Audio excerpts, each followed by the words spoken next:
Welcome to the Swiftie and The Scholar, the podcast where we examine the lyrics, lore, and literary legacy of Taylor Swift. I am Angela McDowell, the Swiftie. And I am Dr. Jerry Coates, the Scholar. Hello. Hello, Angela. We're back again. It's a dark and rainy day. It is. We should be talking about, here's an idea.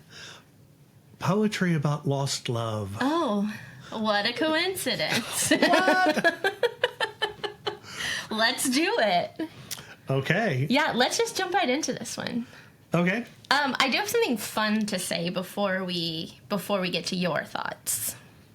Because that's what everyone's here for, obviously. Yeah. Well, wait. She's jealous. I am a little. I'm like, guys, wasn't I fun though? It was her idea.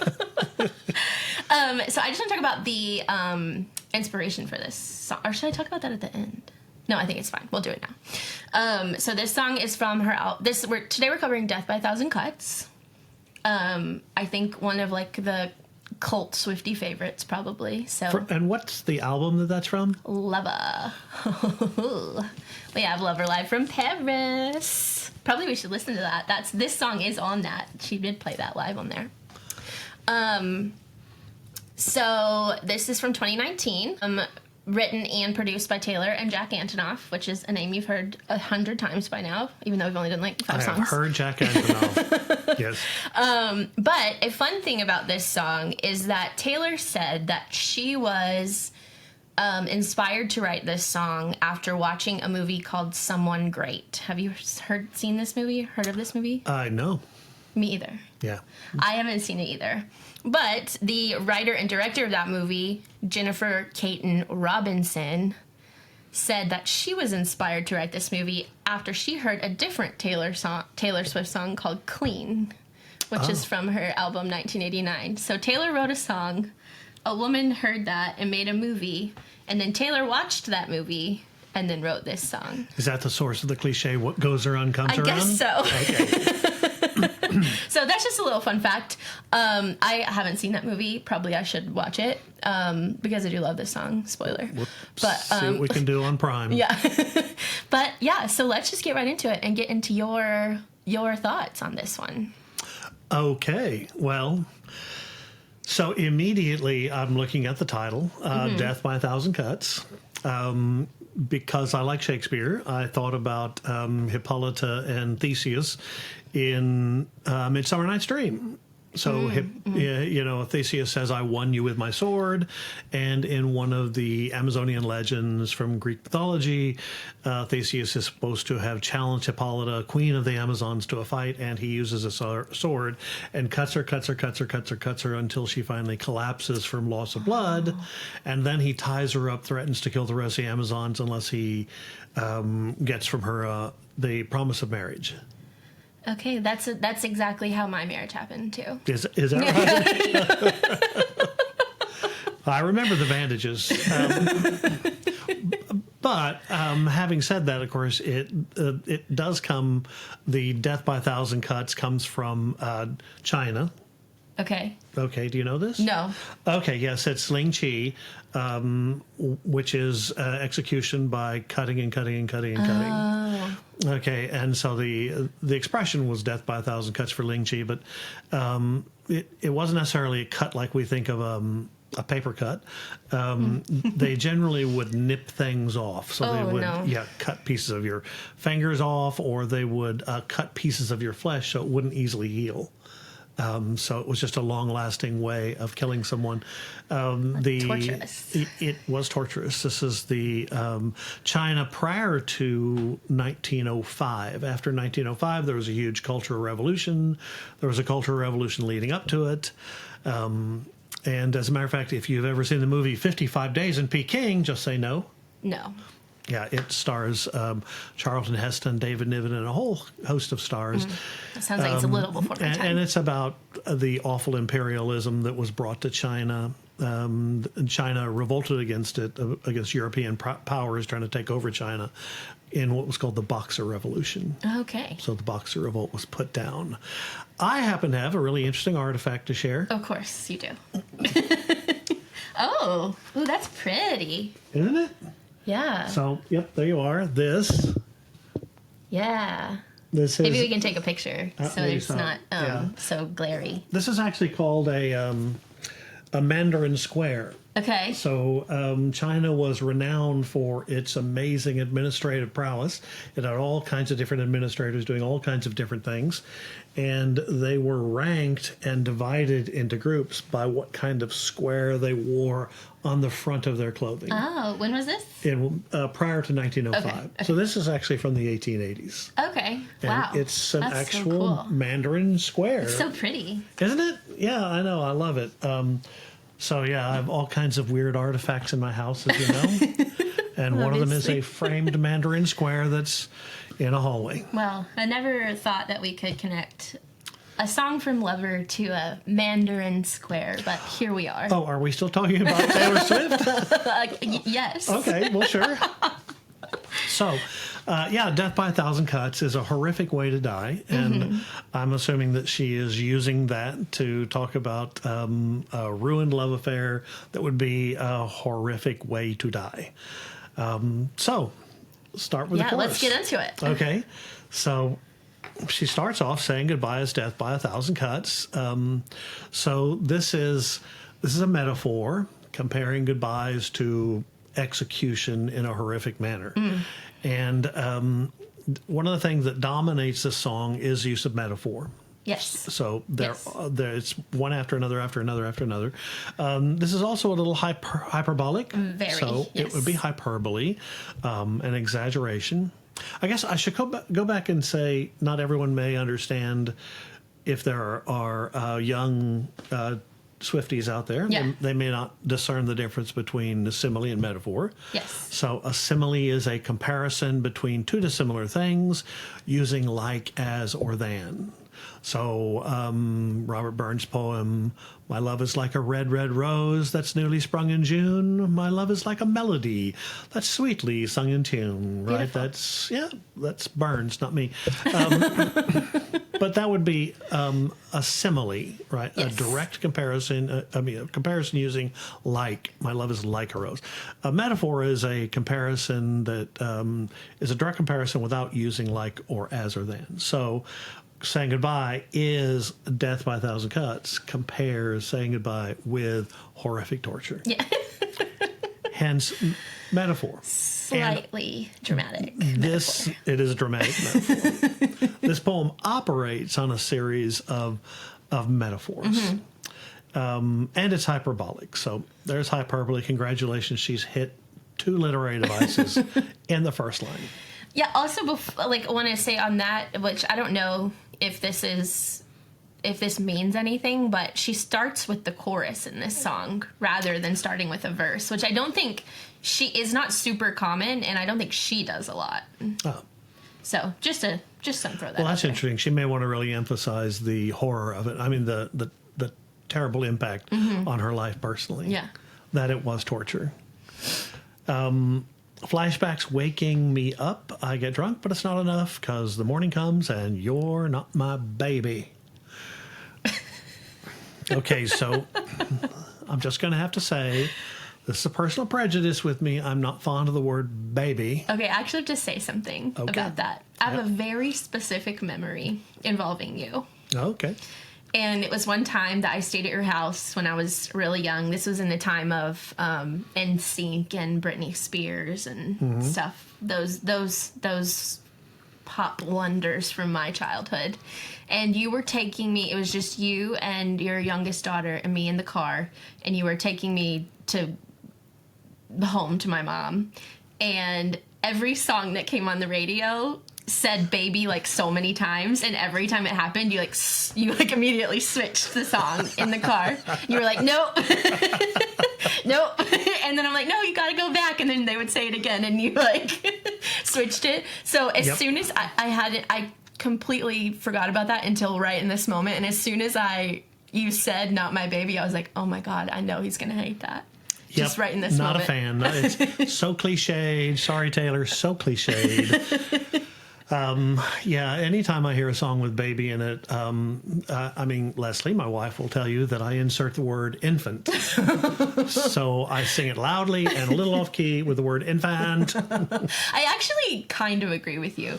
Like, I get a little cringed out by baby. Yeah.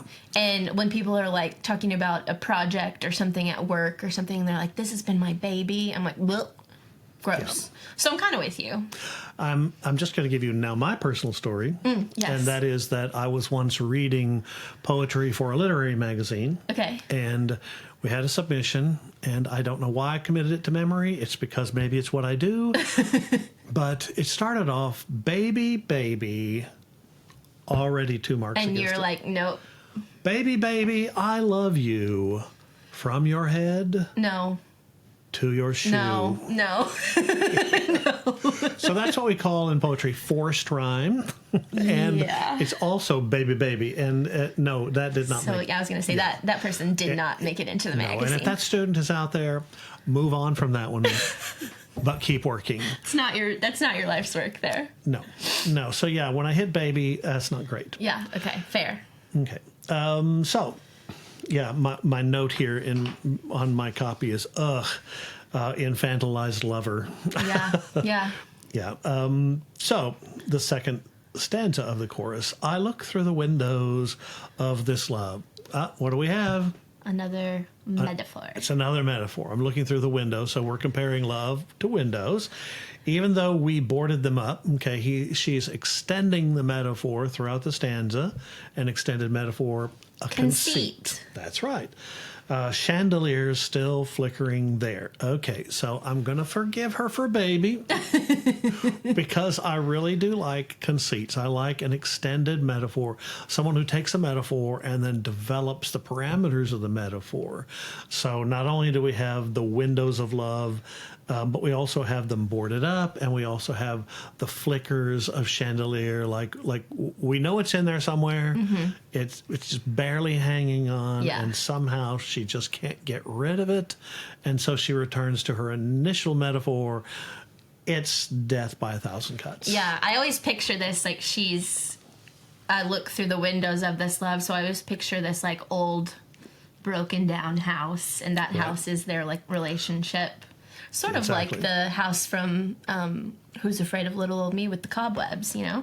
Oh, I love that. Yeah. Yeah, that's and good. so she's looking in and she's like, you know, the windows are boarded up, but I can still see through a crack and I still see a light flickering in there. Like there's still something there, but not really. Yeah, you know, since I'm the literary geek, I thought of Dickens and Miss Havisham's house, right? Mm-hmm. And this old house where she's still, you know, mourning her wedding. Yeah. But yeah, so love is somehow still trapped, somehow still flickering. I think that's a really strong stanza. I love that one. Yeah. Okay. We just have to forget about one word and all of that. Just losing the baby. Yeah. Out with the bathwater. Yeah. So then we go to verse number 1. Mm-hmm. Okay. I dress to kill my time. Okay. So this is very Taylor Swift. Yes. So I said in a previous episode that she likes to conflate 2 different cliches. So conflate, to cross over, to blend 2 different cliches. So we have one cliche, dress to kill, and then another cliche, killing time. And she conflates the 2 for a separate and third meaning. Yes. Right? And so I do love this. I think that, you know, as a rhetorician, I understand that artists want to create difference. Mm-hmm. Right? So, you know, they essentially are trying to create novelty. Right. So difference in ordinary speech habits so that we understand ideas and language in a different way. And I think she does that really well. I mean, you know, that's a nice line. I dress to kill my time. So, yeah, she gets up, she gets dressed, she goes through the rhythm of life, even though she knows it's sucking. She's just killing time. Just killing time. I take the long way home, again, killing time, right?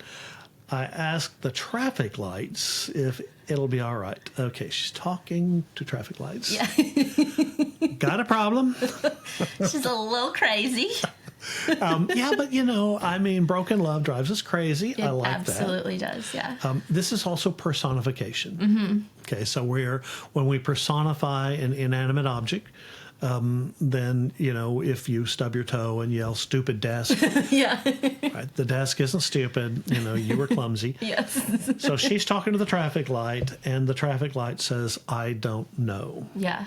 This is so, I don't know. When I heard this, I was like, Taylor, what are you doing? But I really like it now because it is just kind of silly and just shows you, like, you're driving home. She's taking the long way home, so she's hitting a lot of lights. And she's so desperate for answers that she's asking anything in her path. Like, am I okay? Are we okay? And see, I think that's one of the natures of metaphor as well, is you view it with reality. She's driving home, taking the long way, talking to the lights, but she's also on this path of life without her significant other, without her lover.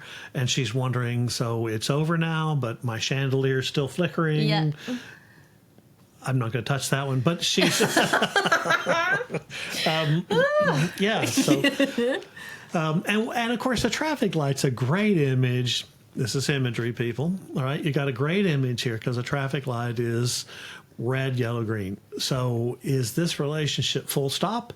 Is this relationship proceed with caution? Yeah. Is this relationship go? Yes. And the traffic light says, I don't know. I don't know, girl.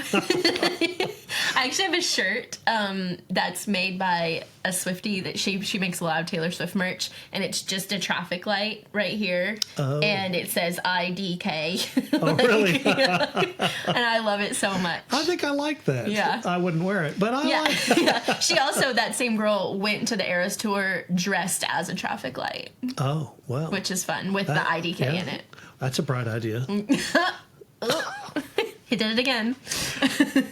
Okay, so let's go back and hold verse 1, stanza 1 at arm's length and notice something about the language. Okay. You notice how each of the first 3 lines begin I dress, I take, I ask, and then the traffic light says I don't know. Interesting. Okay. Okay, that's a literary device. Okay. Anaphora. Anaphora. Anaphora is a repeated sound or word at the start of a line. Okay. Okay, so she's employing anaphora. And that made me back up and look back through the poem, since I'm reading it like a poem. And I notice in the first stanza, I get drunk, and then you're not my baby. So we go to you. But then in the second stanza of the chorus, she says, I look, we boarded, I can't. You see, I dress, I take, I ask, I don't know. And then in the next one, I see, we share. You see how... Okay, yeah, you've got this tumult of first-person pronouns. That's fun. Okay, so who's this poem about? Her. It's really about her. Yeah, it's about her feeling. It's about her wondering. It's about her thinking. I actually think that can be applied to so much of Taylor Swift's discography, because people love to. She always says people want to paternity test my lyrics. Find out who the dad is, who the man is that they're about. Right. But I do see a lot of people arguing, like, these songs might have something to do with a man, but they are all about Taylor and what she's feeling. I think so. Yeah. Yes. The word you, I actually went back through and counted, Nice. only occurs twice on the first page. And maybe, gosh, you or your 6 times in the song. But it begins to sound... Yeah, it sounds like a Mexican song. Yeah, yes. Yeah. I think it reveals a great deal, and I like the use of anaphora. It's good. The next stanza in the verse, and what was once ours, so now we've got this collective pronoun, is no one's now, right? All those expectations that she had, gone. I see you everywhere. The only thing we share is this small town. And I do have to say that I felt something very personal in this. I mean, if you've ever lost someone, you know that I lost my wife. Yes. Right. And it is amazing how many things remind me of her. Yes. Especially in those first months. Everything, everywhere. Everything, yeah. Everything. I was stunned to see the number of things and small stuff like a dish she used, you know, a fork that she bent in the dishwasher but still refused to throw away. Very her. I know. And very, also my mom and very me as well. You know, it's all those little things. And I have to admit, this one touched me emotionally. Okay. Look at you turning into a Swiftie. Not You yet. have to change this to the Swiftie and the Swiftie. It could be. It could be by the time we're done. But give us another. How many songs has she written? Like a lot. Yeah, give us a lot more Yeah. episodes. Yeah, but I did like that. I see you everywhere. The only thing we share is this small thing. There's another lyric she has in an earlier song on her album Red, which we haven't even gotten to yet, where she's very similar to this that always makes me call back to that, where she says, I see your face in every crowd. Oh, yeah. You know? Right. Like you're just like, You expect to see them. Yeah. Right. Yeah. I get it. Yeah. The last stanza in the verse, you said it was a great love, one for the ages. Okay, you know I don't like cliches. Yes. Cliched or tired, worn out expressions in good writing. You don't use tired, worn out expressions. Okay. However, I like the way she did it here because it's not her speaking. You're right. Yes. She's not using cliches. She's better than that. That's right. This guy is using tired, worn out expressions. This guy says, "Oh, baby, this is one for the ages." Okay. You know, but it's over. But if the story's over, why am I still writing pages? Like the rhyme, Yeah. but also I like the metaphor. Me too. Right. Yeah. Because now we're comparing the story of their love to a book, and the book should have come to its conclusion. But for her, it's not done. Yeah. For her, she's still writing pages. Obviously, the song is, you know, one of the pages. Yeah, she's writing. This is the book. One of the books she's writing. Right. Yeah. Yeah. So then we go to the chorus, and you know, it's just the same chorus we had before. Yes, exactly the same. Exactly the same, except this time I'm circling all the I's and U's and we's. Okay, yes. Right, so we get 3 I's, 1 we, and 1 your, you know, and I'm going, yeah, this is really a self-focused song. It's about her feeling, you know, and so it's kind of fun to notice the pronoun use. Yeah. I don't think it's accidental. Yeah. I don't think it's accidental because you go to the bridge. Okay, pause there. Okay. You just said, I don't think it was accidental.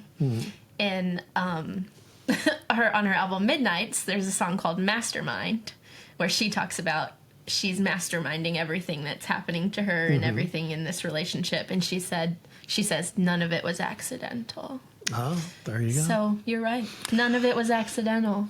You know, I always tell students that in good literature that there aren't accidents. I mean, sometimes there are serendipitous moments, I guess, but I hesitate to call it an accident. You know, I mean, they always ask me, you know, how do you know that that's what this means? And well, because it's not accidental. Yeah. You know, they're sitting at a typewriter, or they're holding their pen in hand, or they're in front of their computer, and they're writing it. Yeah. Which is why, are you ready for the bridge? This bridge. Yes. This bridge is this is good. I hope you feel the same. We'll get there though. I'm feeling it. Okay. Okay. Once again, look at the pronoun use. Yes, my. Possessive pronoun my. My heart, my hips, my body, my love. So she goes from the heart, which is physical but also implies an emotional attachment, to physical things. You touch my hips, my body. And then she goes back to her love. So she kind of brackets the physical with the emotional. Interesting. Right? Yeah. Nice. Trying to find a part of me that you didn't touch, right there. And there's not. Gave up on me like I was a bad drug. Okay, like I was a drug. Simile. So again, this song is built heavily on comparatives, metaphors, and similes. gave up on me like I was a bad drug. Well, at least he kicked the habit. Yeah.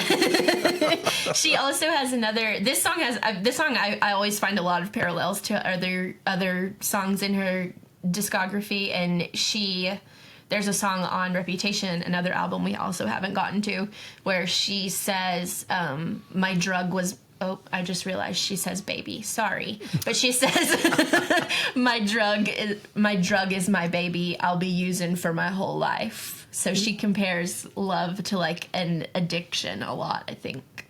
Baby. Sorry. Okay. Yes, I get it though. Yeah. Interestingly enough, in Act 5, Shakespeare compares it to an addiction of A Midsummer Night's Dream. Okay, yeah. So clearly she and Shakespeare are... Yeah, same. Yeah. Equal talent, you might say. So the bridge, the first stanza rounds up with, now I'm searching for signs in a haunted club. So she goes, I'm assuming it's haunted because she goes to a club where they had gone together. I would assume as well. Yeah.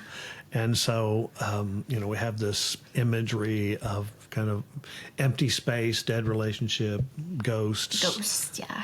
Yeah. And then we go to the second stanza. Notice the pronouns.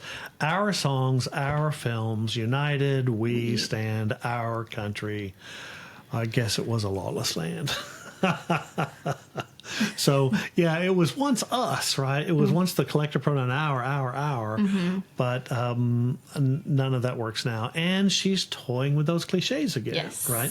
One of the things I do like, again, prejudicially disposed against cliches, but she does like cliches when they are used in a novel manner. Yes. I think that's one of her hallmarks. I agree, yes. So if I am learning Taylor Swift style, this is a stylistic for novelty. Right? Yeah, Sets I agree. her apart. Yeah. Remember, good rhetoricians are looking for difference. So, united we stand, that's a bit of a cliche, but it's a lawless land. Also kind of a cliche, but, well, their relationship didn't work out. Yeah. It's also, by the way, a metaphor. Yes. Right, so we got more metaphors coming. Quiet my fears with the touch of your hand. Paper cut stings from our paper thin plans. Okay, so she's again conflating these ideas of paper cuts and paper thin. Yes. Cute. Plus, we're using metaphors. Well, okay, and she's getting paper cuts from writing these pages in the books after the love is gone. Yes, literal paper cuts, figurative paper cuts. Yeah. Death by 1,000. Yeah. Yeah. And nice stuff. I mean, she just doesn't use the cliche without doing something. Yeah, with it. switching it up a little. Right.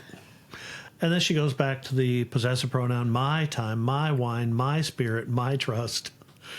Okay, now she's not our, but she's back to being alone, trying to find a part of me you didn't take up. So it's like he's like consuming her, monopolizing. Gave you too much, but it wasn't enough. But I'll be all right. It's just 1,000 cuts.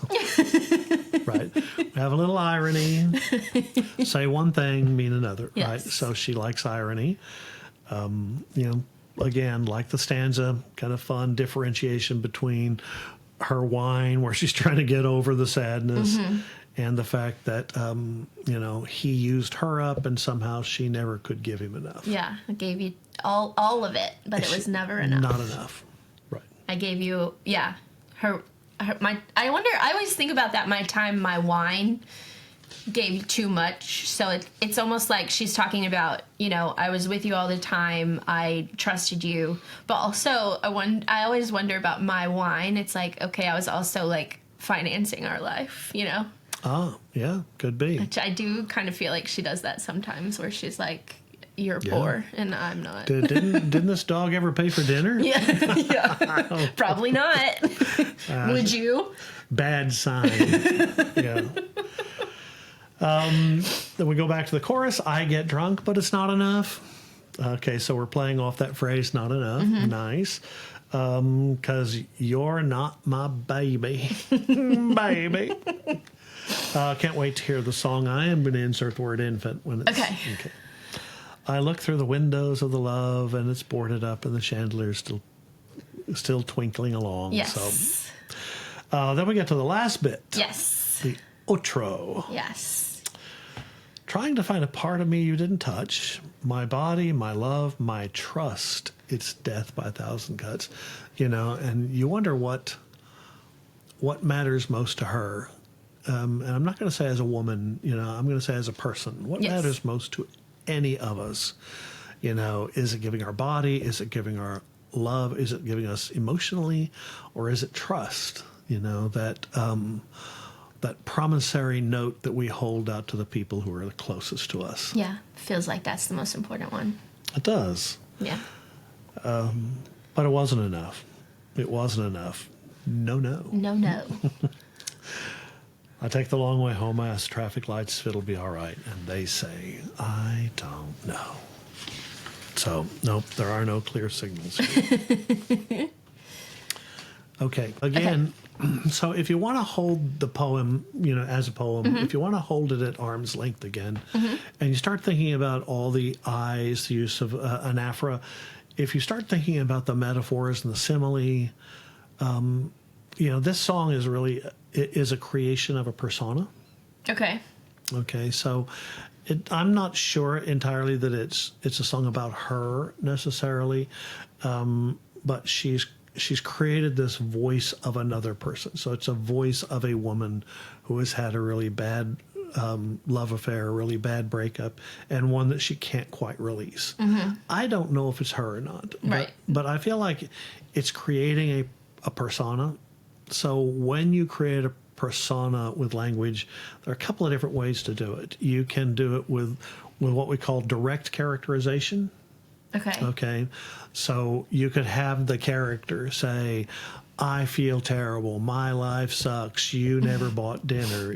Right? So literally say directly the things that they're thinking. And that's one good way to create the persona.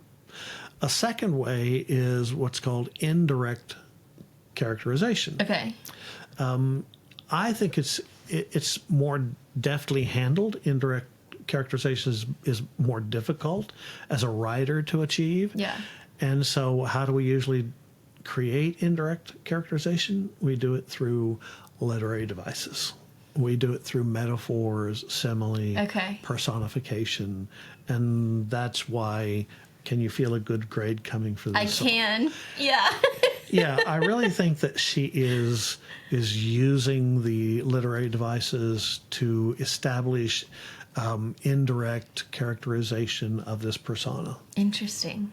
Right. So we have anaphora, we have the metaphors, we have hyperbolic claims, we have a simile, and all of these show us sides of this character who is revealed through these comparatives. Yeah. That's what I have to say about this song. That's good stuff. Yeah. Well, and that kind of does play back into her saying that she was inspired by a movie. Because then then it is like, okay, this isn't about my life, and I am going to do this kind of indirectly. Yeah, and I don't know if it's her or not, but what I can say is that she's established an interesting persona of this character who is in this post-love affair malaise, and she does it, deftly by handling all these different literary devices. Yeah. So. Nice. I think so too. This is one of my favorites. Oh, is it? Yes. Okay. And it has been since this album came out, and at the Eras Tour Arlington Night 2, which I was present at. Of course. This was one of the surprise songs, the guitar surprise song, and I lost my mind. Have you found it since? No, probably not. No. If we're being honest. But yeah, so I'm glad I'm happy that you like it. No, wait, I do have to ask you, when I would teach literature, I would always, almost it didn't matter which we were reading, but I would say, this is one of my favorite works. And students would finally stop me and say, you love all this stuff. Yes. And is it true that you just love all these songs? No. Okay. No, but I am the one picking the songs. So we are starting out with ones. I am just her puppet. So we are starting with ones that I do love. Okay. I'll keep that in mind for the next episode. Yeah. Yeah. Yes. But it's okay. Again, you're allowed to have your own opinion. Oh, but I am happy that this one is a good opinion. It is. Yeah. Okay. Okay, let's listen to this. So you haven't heard this song. I'm very excited for you to hear this song, especially the bridge. I am sorry that she says baby a few times. It's okay. So what we're going to watch is the lyric video, which will be the album version. And then we will watch her play this acoustically on NPR's Tiny Desk. Okay, fun. Yes, and she talks about it a little beforehand, so we'll watch all of that. Oh, good. Love Tiny Desk. Yes. Yeah. Yes. And we will be back with reactions. Okay. Okay. Thoughts on just the song? Are we back? Yes, we'll be back, and then we'll go watch the other. Okay. I like the opening. Yes. Right. The my.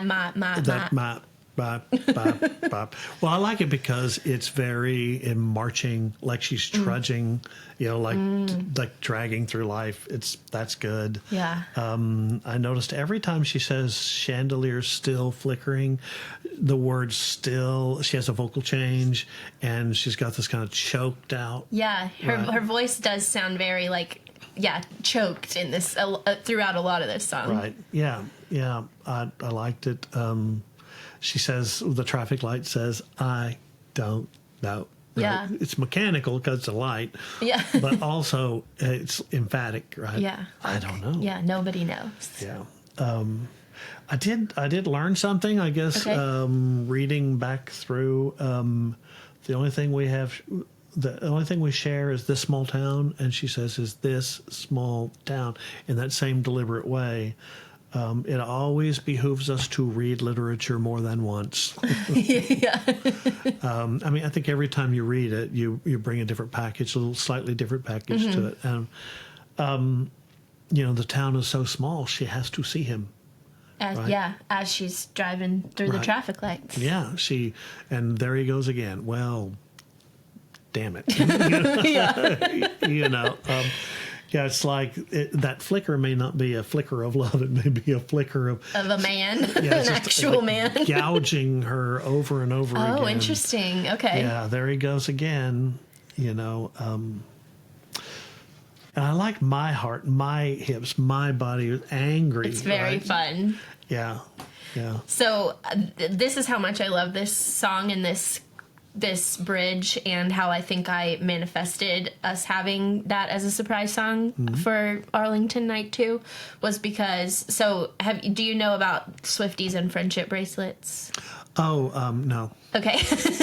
So there is a song that we're going to cover actually pretty soon that where she says make the friendship bracelets, and that so friendship bracelets became like a huge thing. It was like a whole the friendship bracelet bead industry exploded before the Eras tour because everyone was making friendship bracelets, and we all like traded them at the shows. Cute. And you put your favorite songs or your favorite lyrics and stuff. And I made 2 different bracelets, one that said my wine, my time, my wine, and then another one that said my spirit, my trust. That's how much I love this bridge. I see. That's how much you love it. So it is good. Yeah, I love it. Okay, let's watch the Tiny Desk, and we will be back with your thoughts on the acoustic version of this. Okay, we're back. All right. We heard the Tiny Desk. Tiny Desk. And I hope that everyone out there supports NPR and public radio. Yes, especially now. And that was a lovely performance. Yes, very fun. What did I like? What do you like about it? I feel like her emotion, like she really showed the emotions of that song when she plays it acoustically. Yeah, like she gets really angry in the bridge, and yeah, she goes a cappella with that series of my. Yeah, I thought that was fun. Yeah, I'm still not going to do the autobiographical interpretation Yes. thing and say this is her. I don't know that it's her, and as a matter of fact, when I read it, I don't think it's her. I think that it's a persona she creates I agree. through literary devices, and she's just she's channeling that emotion like an actor would, and doing a nice job. Agree. Okay, We're ready to grade it? I'm ready. Okay, so for the grades, we have 5 different categories. Let's start with lyrical strength of Death by a Thousand Cuts. Lyrical strength. Okay, I love it. If there was a clumsy line other than baby, Yeah. I do think the Lawless Land is a little bit of a hard line. Okay. She had trouble singing it. Yeah, actually. it I thought is. that was interesting. Yeah, it is a little bit tongue twistery. Yeah, but I'm still going to say 95. Ooh, okay. Narrative and structure. Oh, are you kidding me? I love the use of anaphora. I use 6 metaphors, a simile, personification, hyperbole. Just really, She's got it all. She's got the cliches that create difference. Where she's doing novelty. I'd say it's 98. Oh my goodness. I know, crazy. Production and atmosphere. So we can do that on the track, and we can base this off of the performance as well. Sure. Perform well. I mean, she performs so well. Actually, I like the Tiny Desk version best. I know, it's pretty fun. Yeah. I do. I like that very much. So 97? Oh my goodness gracious. I don't know. I'm Is going this going to be high. the highest? Could be. Lore and literary references. The only one was really to Lingchi's. Yeah, not a ton. Can we skip this one? I guess I'll average it out and call it 95. Okay. Yeah. And emotional impact. So, See, I had an it emotional gotcha. moment. It did get me when I was reading about how, it's everywhere. Mm-hmm. That when you have that love, it's when you still have that flicker inside you, it's pervasive. Mm-hmm. So I'll say 98. Oh my goodness Okay, it's gracious. A+. Yeah, it is. This is, sorry, didn't have my formulas. 97. Okay, so that ties. I'm embarrassed. Yeah, I know. That ties. No, that's highest. That's the highest. It's the highest. Yeah. Okay. Why are you embarrassed? No, it's just I'm not supposed to give those A pluses. You can give those out so freely. No, I've got to find something. Oh wait, baby, let's take it down to 96. Oh yeah, we probably should. Yeah. She used baby like 3 or 4 times. Twice. Yeah. Okay, that's amazing. I'm so happy you liked this one. I Well, didn't good. know how you were going to feel about this one going in. Yeah, very much. I didn't know how I was going to feel, but I liked the persona she created. Awesome. Yep. I do have one more thing to say. Okay. Or do. Yeah. Okay. Finally, I don't know if you know this, but among Swifties, it's kind of traditional to give these little bracelets. And so I was shopping with my grandkids last weekend in the town square, a little town square locally, and we came across this. Oh no. And it's a little bracelet that says Eris on it. Oh my goodness. And the kids all said, Angela's got to have it, Angela. And so, Angela. Oh my goodness. Now you know why. Or did you know why before? I had no clue. I had no clue. That is amazing. I just knew that we got it last weekend. That is so funny that I brought that up this weekend. Yeah. There you go. That's also funny that you beat me to this, because I was looking for my friendship bracelet making supplies, which now of course I do have, and I couldn't find them because I was going to make you bracelets that said this one that said Swiftie and one that said The Scholar. Okay. But you beat me to it. Thank you. Isn't it cute? Oh, it's so cute. Look at that. Oh, there Love you it. are. Thank you. You're welcome. I'll wear it every time we record now. Good. Okay, that is it. Any final thoughts? No. Just that Good. you apparently Lover's your favorite album in the whole world. Well, yeah. Giving it the heart. Oh. Okay, so make sure you subscribe to us everywhere: Apple Podcasts, Spotify, YouTube. Follow us on TikTok, where we have blown up, and Instagram at Swiftie and Scholar Pod. And you can find me at Angela Wyatt on Instagram. There's nothing interesting there, but if you want to. And you can apparently find Uncle Jerry shopping at the local town square. That's right. Okay, and we will be back next week with a different song. Thank you. This was fun. Thank you. Bye. Bye.